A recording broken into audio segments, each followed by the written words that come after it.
if one is attached to all that, then it is impossible, naturally, to discover that which is original.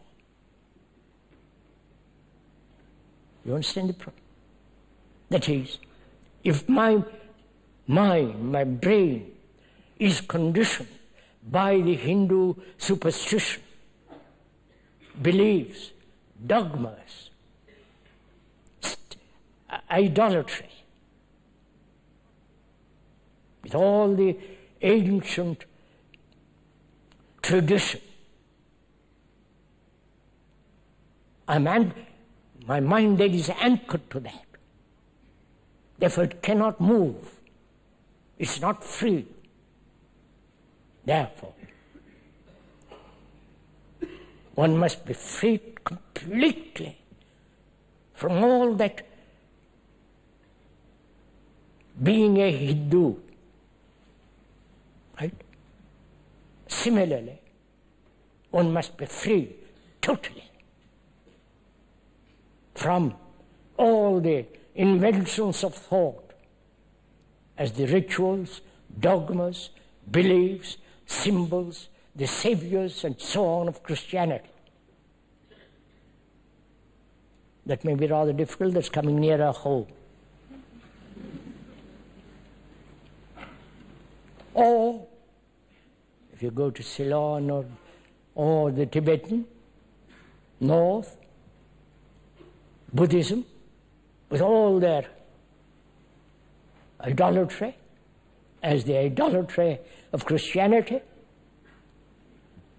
they too have this problem, being attached as security to the things thought has invented. So all religions, whether Christianity, Islam, Hinduism, or Buddhism, they are the movement of thought continued through time, through literature, through symbols, through things made by the hand or by the mind. All that is considered religious in the modern world. To the speaker, that's not religion.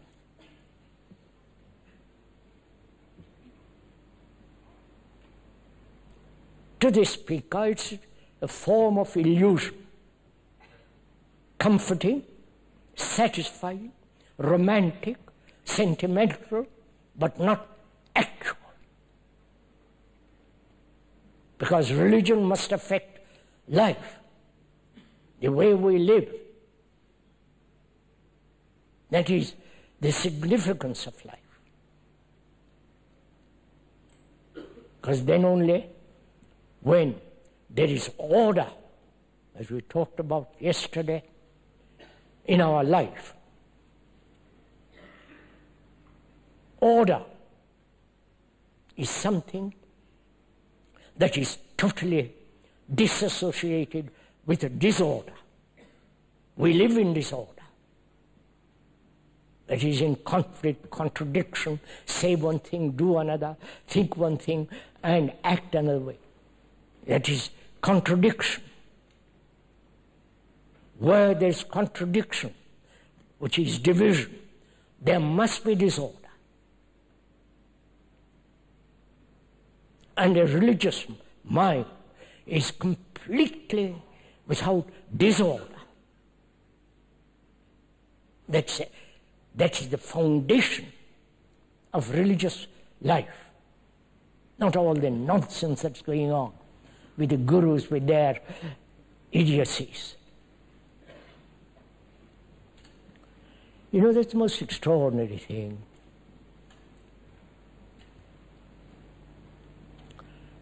Many gurus have come to see the speaker.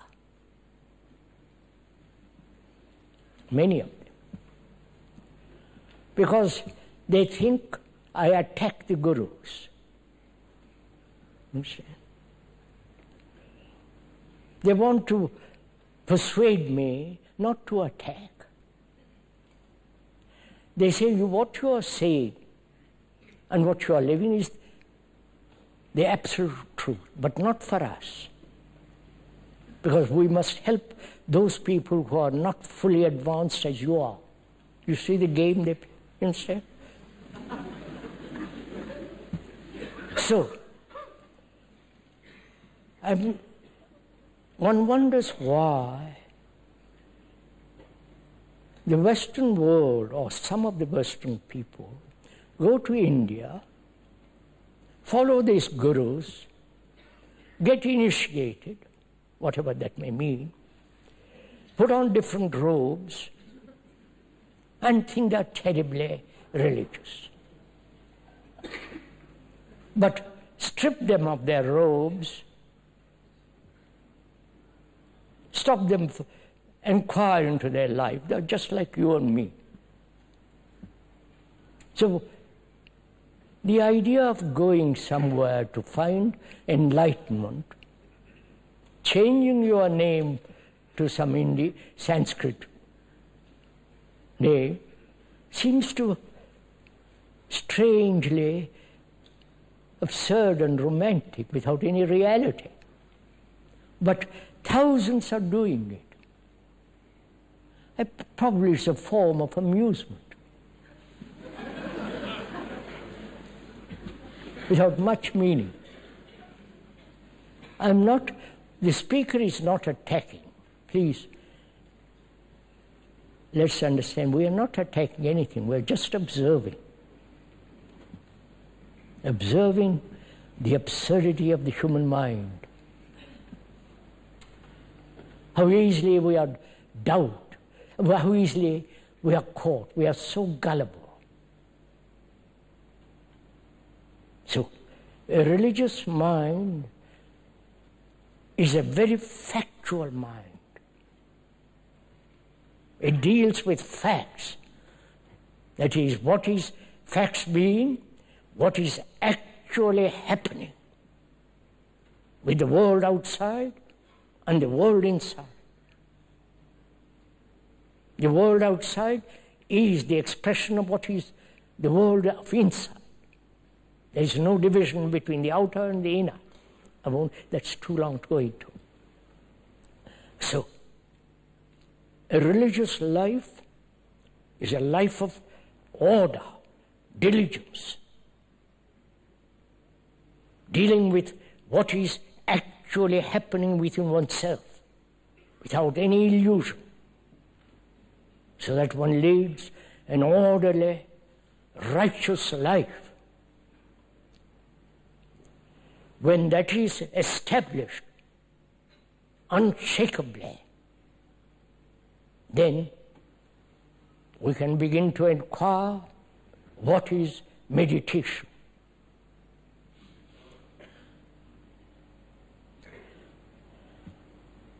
Perhaps that word did not exist about 20 years ago or 30 years ago in the Western world. The Eastern gurus have brought it over here. There is the Tibetan meditation, Zen meditation, the Hindu meditation, the particular meditation of a particular guru, the meditation of yoga, sitting cross-legged, breathing, all that is called meditation.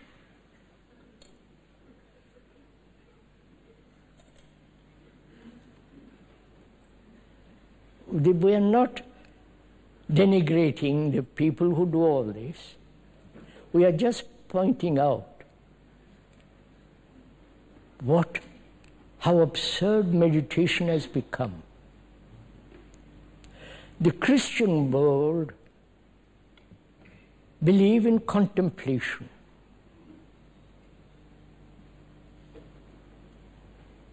Giving themselves over to the will of God, grace, and so on. They have the same thing in the Asiatic world, only they use different words in Sanskrit. But it's the same thing. Man seeking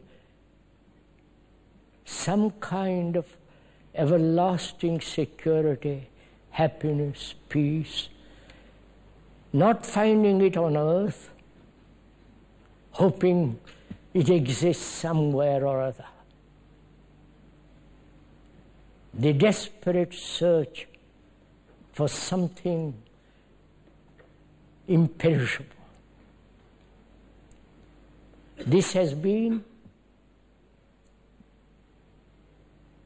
the search of man from time beyond measure. The ancient Egyptians, the ancient Hindus, Buddhists, and so on, and some of the Christians have followed this. So, to inquire together, to go deeply into what is meditation, and whether there is anything called sacred, holy, not the thing that thought is invented as being holy. That's not holy. What thought creates is not holy, is not sacred, because it's based on knowledge, and knowledge being incomplete. And whatever thought invents, how can that be sacred? But we worship that which thought has invented all over the world. So, together, having established some partially, others completely, totally, order in their life, in their behavior, in which there is no contradiction whatsoever, having established that and rejecting, totally rejecting all the various forms of meditation, their systems, their practices. Because when you practice, you are repeating over and over and over again. Like a pianist, if he practices, he may be practicing the wrong note. You understand? So it's easy to conform to a pattern, to obey something somebody has said that will help you to reach the higher state of whatever it is. So you practice, you accept systems because you want to get something other than what is. Now we are saying quite the contrary. There is no system, no practice, but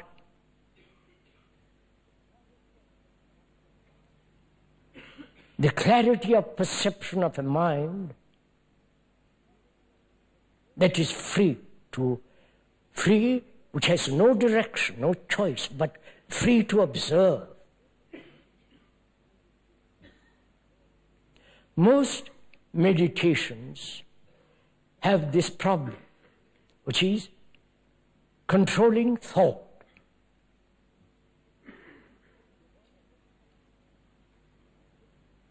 The one who practices is different from that which he is practicing. I hope you're following all this, if it interests you.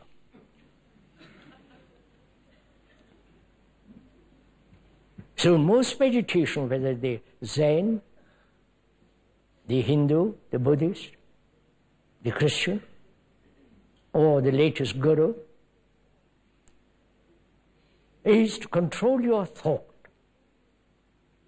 Because through control, you centralize, you bring all your energy to a particular point, that is, concentrate. Which is, there is a controller different from the controlled. You understand? Are following on? Which is, the controller is the past, which is still thought, still memory. And that which is controlling is still thought, which is wandering off. So there is conflict.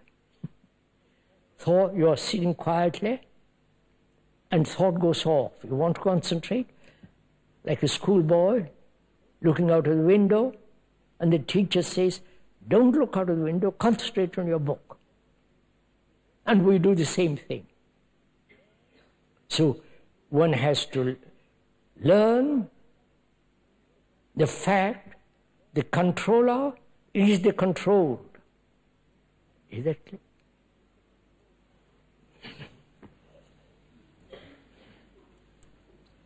Must all this be explained step by step? That is, I'll explain, please. The controller, the thinker, the experiencer, we think is different from the controlled, from the movement of thought, from the experiencer and the experience. We think these two are different movements. But if you observe closely, the thinker is the thought. Thought has made the thinker separate from thought, which then he says, I must control. You following me? This is so logical, so sane. So when there is the controller is the controlled, then you remove totally conflict. Conflict exists only when there is division, right? Between you and the Germans, between the Israel and the Arabs, where there is nationalistic or economic or social division, there must be conflict. So inwardly, where there is the division between the observer, the one who witnesses, the one who experiences, is different from that which is experienced, there must be conflict. And our life is conflict, because we live with this division. But this division is fallacious, is not real. It's become our habit, our culture to control. We never see the controller is the controlled. Right? You get all this? So, when one realizes that, not verbally, not idealistically, not as a something, an utopian state for which you have to struggle, but to observe it actually in one's real life, that the controller is the controlled. Thought, the thinker is the thought. Then whole pattern of our thinking undergoes a radical change, because there is no conflict. And that is absolutely necessary if you are meditating. That meditation demands a mind that is highly compassionate and therefore highly intelligent. The intelligence which is born out of love, not out of cunning thought. So, Meditation means the establishment of order in our daily life, in which there is no contradiction. Then, rejecting totally all the systems, meditations, all that. Because the mind must be completely free, without direction. And also, it means a mind that is completely silent. Is that possible? Because we are chattering endlessly. Moment you leave this place, I know you'll start chattering. So our minds occupied, chattering, thinking, struggling. And so there is no space. No space is necessary to have silence. But a mind that's practicing, struggling, wanting to be silent is never silent. But when it sees that silence is absolutely necessary, not the silence projected by thought, not the silence between two notes, between two noises, between two walls, but the silence of order.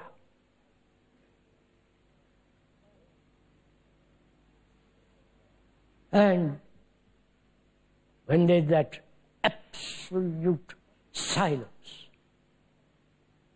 not cultivated silence, which is what most meditations try to do, cultivate silence. That is, cultivate thought which is never silent. I don't know if you see the absurdity of it. So when there is that silence, then one discovers, no, sorry, not one doesn't discover. In that silence, truth, which has no path to it, exists. Truth then is timeless, sacred, incorruptible. That is meditation.